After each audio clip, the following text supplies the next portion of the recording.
What's good? What's good? It's another one.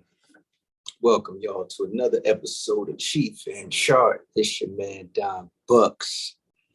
This is brought to you by Rapid Dough, of course, the home of money conversations, where we talk all things Black wealth. But this particular show, we talk options, we talk charts. You dig? And today we had an interesting day in the market. I must say, we had an interesting day in the market. But first, hit the like, subscribe, hit the notification bell for when your boy go live. But yeah, so over the weekend, if y'all seen what happened today, we gapped down first thing in the morning, fam. And that is one of the dangers, one of the things you might want to take into consideration when you hold contracts over the weekend, fam. Because I am holding a contract from over the weekend. And yes, my contract is down. And a lot of people won't tell you when they down on their contracts. I'm here to keep it all the way funky and give y'all the full experience of what I'm doing in somewhat real time. So let's look at this chart so y'all can see what I'm talking about. Yeah, and one interesting thing about gaps, they gotta get filled. Gaps gotta get filled, excuse me. They gotta get filled.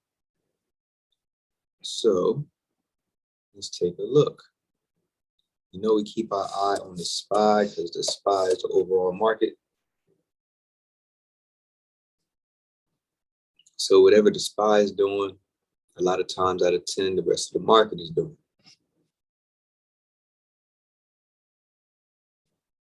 So this was Friday, y'all.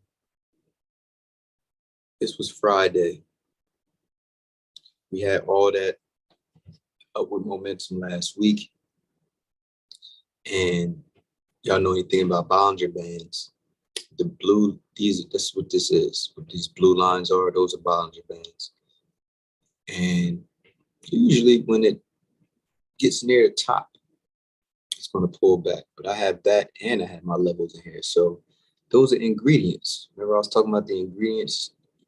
Indicators are nothing but things that are going to confirm what you see because they're lagging indicators. So I use those to in the background. Basically, for me, they're in the background because I don't really look at them until I'm trying to make a decision on something. So what we see here is that Friday we was here. As you can see, it hit a level and it retraced, right? It hit a potential resistance area and it fell, right? So now it's at a level of potential support. That's what it looks like on the daily. And y'all know the overall, that older time frame, the longer time frame holds precedent. So what do we have here? On the weekly time frame, the SPY has momentum on the MACD with weakness in the bar. So that means that there's a momentum divergence going on here. Excuse me. So that means you need to get bullish on this weakness. That's what momentum divergences in this instance says. So if there's momentum to the upside in the MACD, but there's weakness in the bar, that strength will come back soon. It's just not showing in the bar. So when we go down in the daily, you don't see that momentum divergence. You see, momentum slowing down with the corresponding weakness in the bar. But this is a shorter time frame than the weekly. So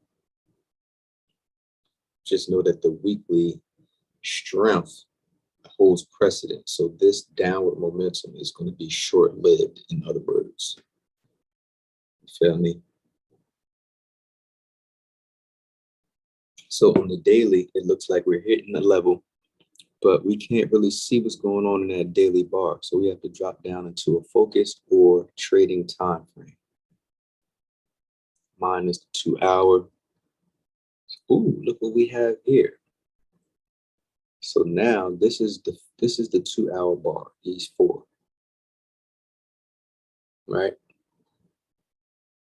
Look what we have here. We have a green bar that's symbolizing that the downward momentum is slowing up. And we have a lot of buying pressure here.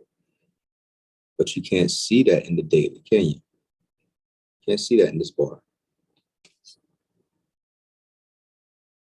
But you do see that it looks like it's stopping here at this level. But then when we go down to the focus, 2 hour, we see that it is stopping because we have a green bar that appeared with buying pressure. So this looks like a bounce tomorrow.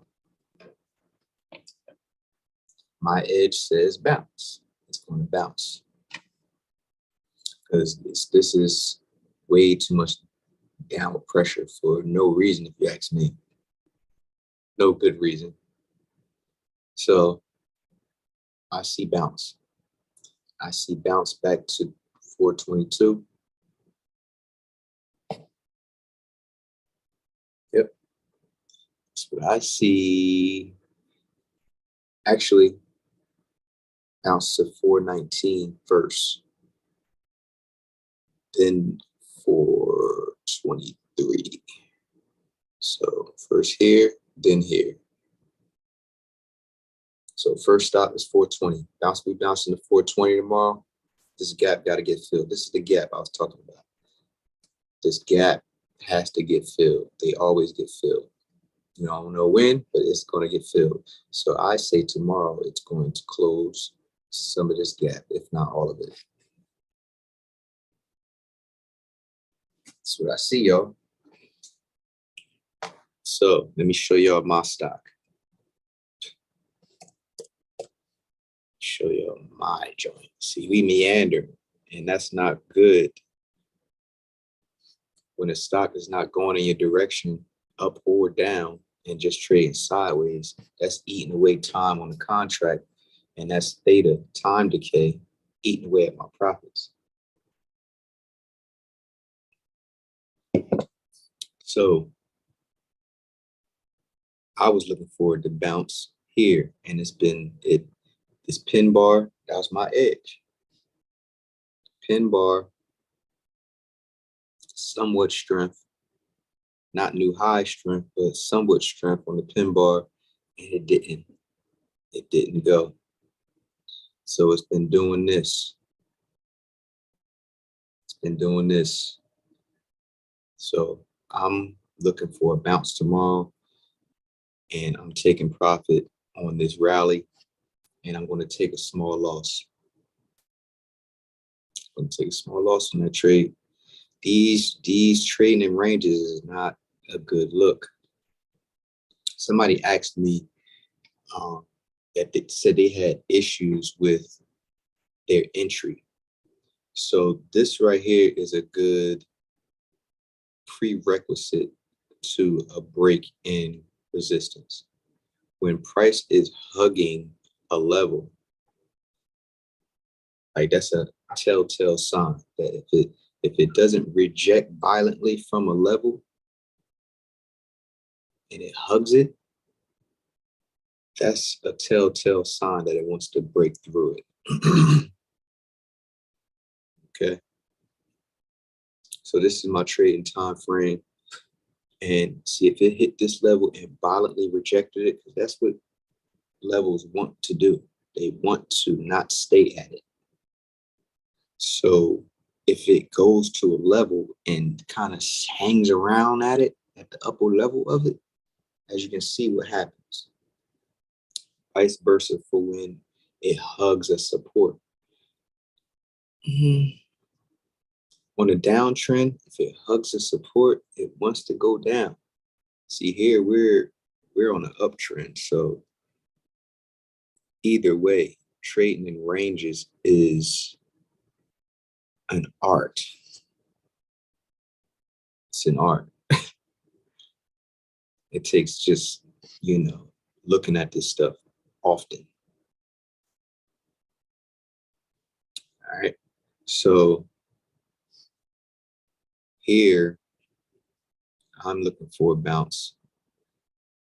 I don't see any momentum divergence here, but I'm hoping, and hoping is not a strategy, but I'm hoping